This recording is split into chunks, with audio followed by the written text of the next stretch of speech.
All right, let us move ahead to Lauren Murphy, who after Saturday night should absolutely be next in line to fight Valentina Shevchenko for the UFC women's flyweight title. She picked up a hard-fought split decision win over a very gritty Joanne Calderwood. Lauren Murphy back on the program. Congratulations on the victory. How are you? I'm good, man. Thanks for having me on. Yeah, I'm good. It was a good weekend. Good weekend for Team Murphy. There you go. Super close fight on Saturday. It was as competitive as advertised, but in the end, you got it done. How does it all feel a couple days later? Yeah, it feels amazing. It definitely wasn't competitive in the second round at all. I think I dominated in the second round. It could have easily been a 10-8. I think in the first round, I was hitting all the hardest shots. I think she hit me with like the spinning elbow that she hit at the in the very last couple seconds, but then I took her back for it. You know what I mean? Like, yeah, I don't know. I thought we clearly won round one. Like even going into the second, I was like, okay, we won the first round, but let's get a takedown this round. And then when I got the takedown, it felt so easy and I felt so dominant. And then in the third, I just couldn't quite get to her hips. I started shooting from really far out, like just trying to turn it into other stuff. I was like, okay, maybe I can get in on a shot, but then turn it into some strikes or turn it into a clinch situation or something like that. So I gave her an edge in the third, but it was still super competitive. But yeah, I thought I pretty clearly won the first and I dominated in the second. I mean, yeah, it was I thought it was an awesome performance, really out of both of us, but I was really super happy with mine and I'm happy with the way the fight turned out. And I think I made a statement, especially with my wrestling and my ground game. Yeah, it's funny seeing this road to the title shot that you're on and kind of turning the win into a winning streak with the split decision win over Andrea Lee in Houston, and now on the cusp of a title shot, another split decision win, another super close fight. I felt like this one, at least amongst the fans, was a bit more split down the middle compared to the Andrea Lee fight. I think a lot of people thought you won that fight. I scored it the exact same way you did. I thought you landed the harder shots in the first round, and that's why I gave that round to you. 2 was clearly yours. 3 she got, and you explained why. But do you notice a difference between sort of the aftermath amongst the MMA community between this fight on Saturday and the Andrea Lee fight? Do you feel like more people are on your side this time around than that fight? Yeah, for sure. You know, and the Andrea Lee fight, it was like, we wanted to take her down too. Obviously, like I love working on the ground, and I wasn't even like, I didn't implement that. I wasn't able to implement like our A game. I wasn't able to implement like plan A on Andrea, you know what I mean? And so with JoJo, like it's pretty incredible for 2 flyweights in the top 10 for one of them to have a round like that, like a 10-8 round, and just dominate, just unanswered, you know, in my grappling and the strikes that I landed on the ground. Is like she was defending really well, but that's all she did the whole round was defend, you know. And so if you look at like other title eliminator fights in the flyweight division, like JoJo got a title shot after beating Andrea Lee by split decision. That's how JoJo got her title shot in the first place. That was a super back and forth fight. It was very, very close. I'm sure the fans were split down the middle on that. Jessica I got a title fight after beating Caitlin Chookagian by split decision. All of Caitlin Chookagian's fights like are just these like stand-up fights. There's no domination on either end. So for any flyweight to go in and have a round like that against, you know, another top contender, it really does say a lot. Like what other flyweight contender has done something like that? None of them. I'm alone in that. You know what I mean? And then if you just look at my body of work as a whole, like who else has won 5 in a row against ranked opponents? Like against all ranked opponents, who in the UFC has done that? Like we're talking very few go on win streaks like the one that I'm on, and hardly any of them go on win streaks against the caliber of opponents that I've been taking on in the UFC. You know what I'm saying? So I really feel very pleased with my performance. I'm super happy with the streak that I'm on. I'm really happy with the wins that I've put together, and especially who I've put them together against, you know, and being the underdog every time and going in there and getting it done anyway, it makes it a little bit sweeter. Casey, our producer, and I were having this conversation before you came on about like the difference between a 10-9 and a 10-8. And I feel like if we're going to use an example of a fight, rounds 1 and 3 were scored 10-9s, but round 2 for the most part was also scored a 10-9. There were 2 completely different rounds. I just hate the scoring in the sport. It just makes no sense. Like how could how can you compare the first and third rounds and score it the exact way as that second round? It just makes no sense. Like, is that, do you feel like that should have been a 10-8? Yeah, 100%. It should have been a 10-8. 100%. Like if she moved at all to her stomach, I was going to take her back and choke her out. If she moved any more onto her back, I would have mounted her and pounded her to death. She had to stay on her side and defend with one arm for like 4 minutes or something like that. You know, it's just, that's insane. The only other person to do that in our division is Valentina Shevchenko. The only other person that has rounds like that in our fucking division is the champion herself. Right? Yeah. Yeah. When it got to the cards and Bruce Buffer's reading the scores and you're hearing that it's going to be a split, like how nervous were you with the stakes as high as they were? Were you like, there's no way, especially in Arizona, like one of your homes away from home, there's no way they could take this away from me, right? Were you nervous? Kind of, but I think once by the time you get to the fight, like I just get into this mindset where it's like, I'm going to do my best and let the rest be in the stars. You know what I mean? Like let the chips fall where they may. I'm just going to give 100%. And I've learned by now that like, once you're standing there waiting to see like, who's going to get their hand raised, that there's nothing you can do about it at that point, you know? So it's no good, like, to even sweat it because you have zero control in that situation. But I was surprised. I thought it would be a unanimous decision. I was pretty confident that we had the decision, you know what I mean? But when they said split, I was like, oh, fucking here we go. Thanks a lot. You know, but I don't know. One judge, I think, must have been on crack because I like, there's no denying it. I've gone back and watched the fight twice now. I won every exchange in the first round. I won every exchange. I think she landed one good shot at the very end that you could have counted as a significant strike. But yeah, watching the fight minute by minute, I won every exchange in the first round. So I don't know. People that are like super jacked up thinking that JoJo won that fight, I think they don't know what they're looking at, you know. But thank God the judges got it right this time, and we can all move on forward with the rightful winner. Can I just say, just because you and I have been having these conversations for so many years on a pretty consistent basis, I know you're happy with the performance, but you don't seem like overly enthused about, I don't know if it's like the reaction to it or whatnot. I haven't seen like people saying it was an egregious score or anything like that, but you don't seem as overly happy as I thought you would be, considering you got the win and what could be next for you. Am I reading that right, or am I crazy? No, I mean, I'm happy, and I think I've earned a title shot for sure. I'm super happy with my performance. Like, my best keeps getting better, and I keep showing that on bigger and bigger stages at higher and higher levels. Like, I'm really happy with it. I am honestly disappointed in myself that I did not get a finish in the second round. But that's just really the kind of competitor I am. I was really bummed. I actually cried about it after the fight. Like, when we got back to the hotel, I was so furious at myself for not finishing the fight. And when we went back and watched, it was like I was right there, you know, and I wanted that so badly. I went into this fight believing that I could finish her and that I was going to make such a huge statement, you know. So I was so close to having that performance, you know. But at this level, it's like at this level, it's seconds and inches, you know. I was like seconds and centimeters away from finishing that fight, and I was disappointed in myself for not doing that. But that's why I am the competitor that I am. That is why I've, you know, display so much growth between fights. So if there's any frustration, I think that's what it's about, is that I wasn't able to complete that finish in time, you know. So but it's okay. Like, I'm super happy with the win. I think I did show a lot of growth, and I was a little irritated about it being a split decision. I really was. I was about that because I really thought so legitly, like, well, we won the first and the second. Like,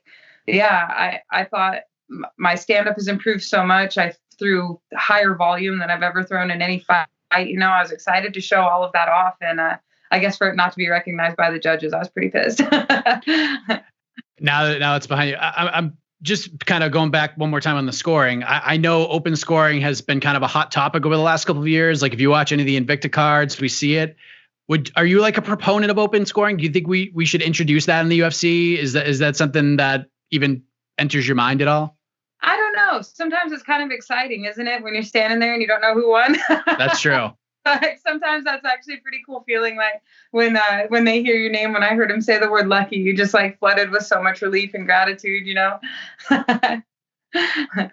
One question I saw a lot heading into the fight, and even when we did our pre-fight show right before, was why was this fight not on the main card? I mean, obviously with the two title fights and Leon and Nate, there's only 2 slots for it. But on the flip side, you get to fight on ESPN, and arguably there were more eyeballs on this fight than there would have been had it been on the pay-per-view. So were you okay with it being on the prelims, or did you think, you know what, with the title shot likely on the line here, this should have been on the main card with those other fights?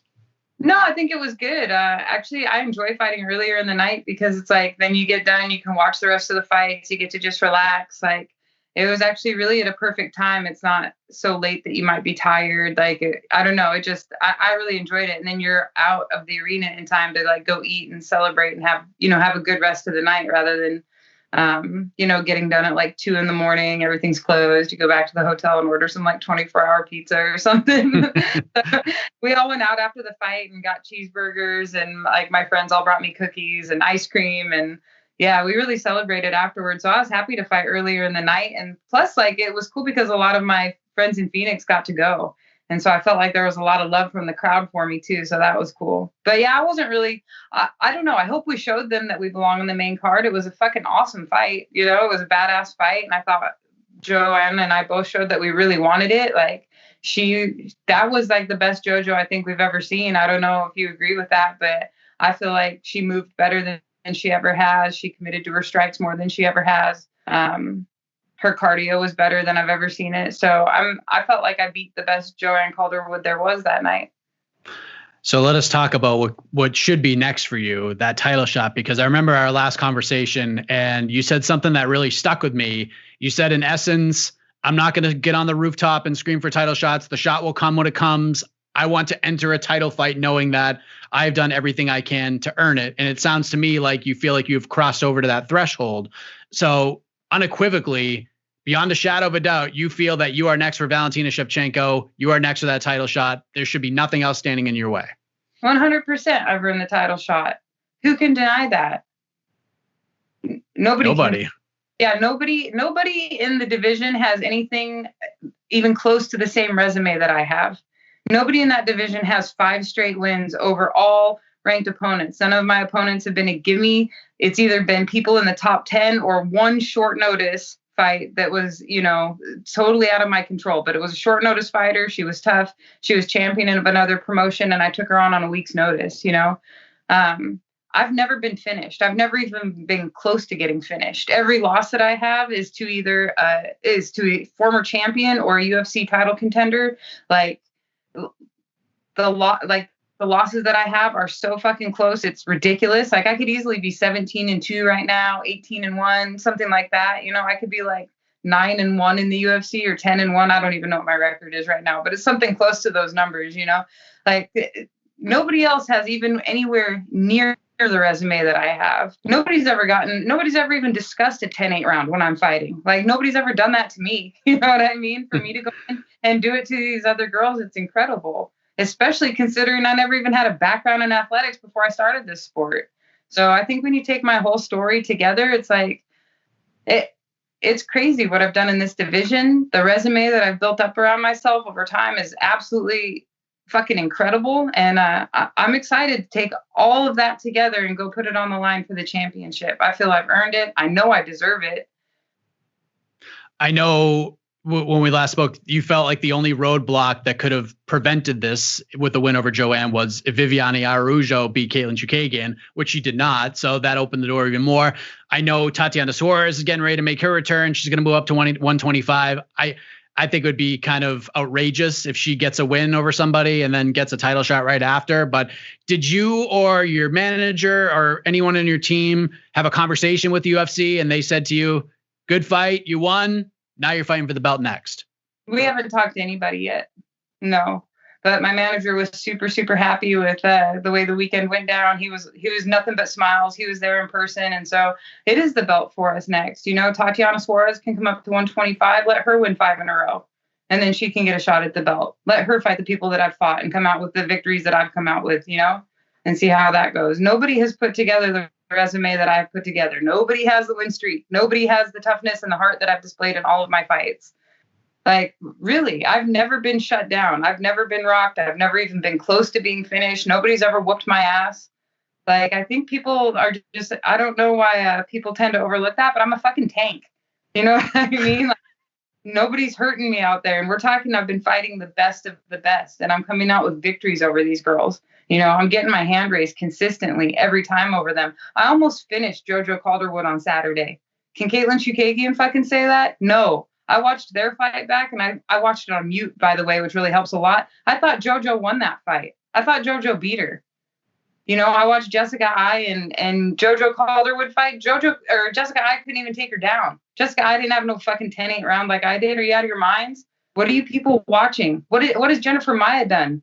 Miss weight a bunch of times, and then she beat JoJo, who took the fight on 1 week's notice. Come on. Let me fight JoJo when she's got 1 week's notice, and I'll finish her in the second round. Are you, like, I just don't know what people think they're talking about. Fucking, who just fought for the title? Jessica Andrade? She has one fight in the division. What is her record in her last 4? 1-3. Yeah, I'm telling you. When I was 1-3 in the UFC, they were talking about cutting me, not about giving me a fucking title shot. It's wild. Is it frustrating that you even have to speak like this? That you even have to like defend that you should be getting the next title shot? A little bit, but I put like so much work in over the years, you know, like I've been waiting to be able to talk like this. Nobody else can talk like this about their record and their resume and their career. Nobody else can say the things that I'm saying right now. That's the truth. This isn't, I'm not even giving you my opinion about things. These are just facts. Things I have accomplished in the last 2 years overshadow everything these other girls have done. I've done 500% more than anybody else that's been given a title shot in this division. What did you think of Valentina's fight against Jessica? Because it seems like a lot of people are like, well, you know, based on her resume and what she's done in the past and her style, like maybe she could be the one to beat Valentina Shevchenko. And it looked like Valentina had a little bit of extra edge to her. She was hearing all that chatter, and she goes out there and she pitches a perfect game in my eyes. What did you think of her performance? I think she's an incredible champion. I thought she did have, you know, a shutout performance. It was incredible. And I actually advocated for Jessica Andrade to get the title shot. You know, yeah, after my last fight, I was like, go ahead, give her the title shot. Like, maybe she does deserve it. You know, I'm keeping it 100. Like, she did have a good resume going in, but she got destroyed. You know, it's my turn to go in there now. My team's going to put together a really good game plan. They believe in me a lot. It's the best team in the world as far as I'm concerned. Look what they've done with me over the last 2 years. You know, like, we're going to keep winning. We can do this again. My coaches are brilliant. I'm an incredible athlete. And I think when you have, you know, a recipe like that, then you can come out with a championship on the other side of it. I really believe that. Does this challenge excite your coaches? Because they have to be mentally at least preparing for it. I know you probably are. Are they like, they must be jazzed to try to put these puzzle pieces together, because no one's been able to solve it before, and they must feel very confident that you are the one to do it. So how excited are they? How excited are you to get to work and get ready to try to solve this unsolvable puzzle? Yeah, I mean, we're pumped. We're pumped. Like, so Bob Perez is like, he's so funny because he's like, we're going to do it. We're going to do it. I need to smoke a cigarette. And then he'll like go outside and smoke furiously, and then like come back and talk about it. And my head coach is Alex Cisne. I've been working with him for a long time. We're 9-0 together. I'm literally undefeated with that guy. You know, he took me through Invicta to the Invicta championship.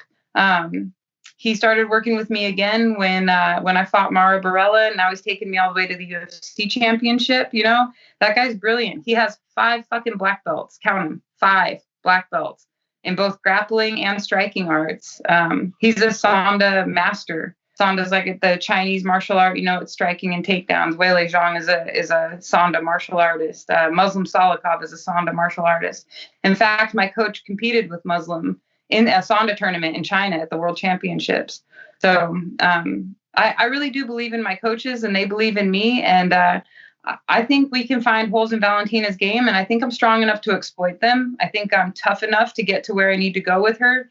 She hasn't faced anybody as tough as me. Like, she hasn't faced anybody that can grind like I can grind. Seriously. I mean, look at my resume and look at my past fights. Like, I have the biggest heart. I'm one of the toughest girls ever, not just in the division. I'm one of the toughest girls ever. I'm the strongest girl in the division. I'm a huge flyweight. And I think my top game in jiu-jitsu, it's second to none. It's second to none. When would you like this fight to happen if it were up to you? Oh, this fall for sure. So I think I'm on like a 30-day suspension right now, something like that. So we're gonna take some time to enjoy this victory. You gotta celebrate the wins and stuff, and then I do want to get back to work. I want to start training right away, and I want to get in there, and I want to shock the world again. Did you see Brandon Moreno win the title? Yeah, I did. Yep. I was like doing something when the fight was on, and then everybody was freaking out. So I ran out and I saw the replay. It's pretty cool. It's pretty awesome. It's got to be, I mean, it's such a cool moment for him because I feel like they're different, but kind of similar in a way. Yours and his stories, like kind of from the brink, and they come back and they just go on this impressive run. Things just click at the right time. And he, again, kind of like you're about to do, took on a guy in the flyweight division that many believe could not be beat. And he didn't just beat him, he stops him and becomes a world champion. It's an incredible story. Knowing what he's gone through, seeing him capture the title and dominate the way he did, does that motivate you even further? Does that give you like a little extra pep in your step? Yeah, absolutely. Absolutely. It's like Brandon Moreno can do it. I can do it too. You know what I mean? And nobody, like, how dare anybody ever tell me that what he did isn't also available to me? You know what I mean? It definitely is. And like, not only am I living my dream, but like I'm living the American dream. This is like what we're supposed to do. We're supposed to pick ourselves up by our bootstraps. We're supposed to buckle down, work even harder until we find that success, and that's what I've done over and over and over again. So yeah, I do kind of have a little bit of a chip on my shoulder about it because I feel like I've been proving myself, not just lately, but my whole career. And people have never given me really enough credit for what I've done. It's very few that really recognize it. But the people that do are awed by it because it is awesome. What I have done, not just in the last 5 fights, but in my career overall, has been fucking incredible. It's really amazing. It's funny, the canine community, when they know you and I are about to have a conversation, because normally your dogs show up and now my dog has decided to show up and now he's hiding under my desk. So, yep, I am now a dog owner. First time in my life, Lauren. You've inspired me. Are you totally in love? Yes. 2 weeks, 2 weeks since we adopted him. Is he a puppy or was he like an older rescue? He's a rescue. They think he's like around 2 years old, but I don't know. It was like meant to be. He's been phenomenal. Me and my wife joke about it all the time that we're just waiting for the other shoe to drop because he's been so good, and it's not dropping. So that's awesome. No, that's what dogs are for. That's how I feel about my pups too. Yeah, dogs are way better than people. So things are going pretty well right now. I'm sure Crew Bob has to be thinking in the back of his mind that at the end of this year, he could have 2 world champions underneath him, with Derek Lewis likely being next for the heavyweight title, you likely next for the flyweight title. What a difference a year or two makes in this crazy sport, right? I'm telling you, man. Yeah, I can hardly wait to go back and see Derek and have him give me a bunch of shit about the split decision. Did you see he scored the first round 10-7 for you on Twitter? Probably. He probably fucking scored it for JoJo, knowing him. Yeah, he just goes 10-7 Murphy, and I thought it was. He probably gave her a 10-9 in the second. It's been pretty. It's going to be an incredible summer at the gym. Derek has already started working hard, and I think they're talking about doing that card out in Houston.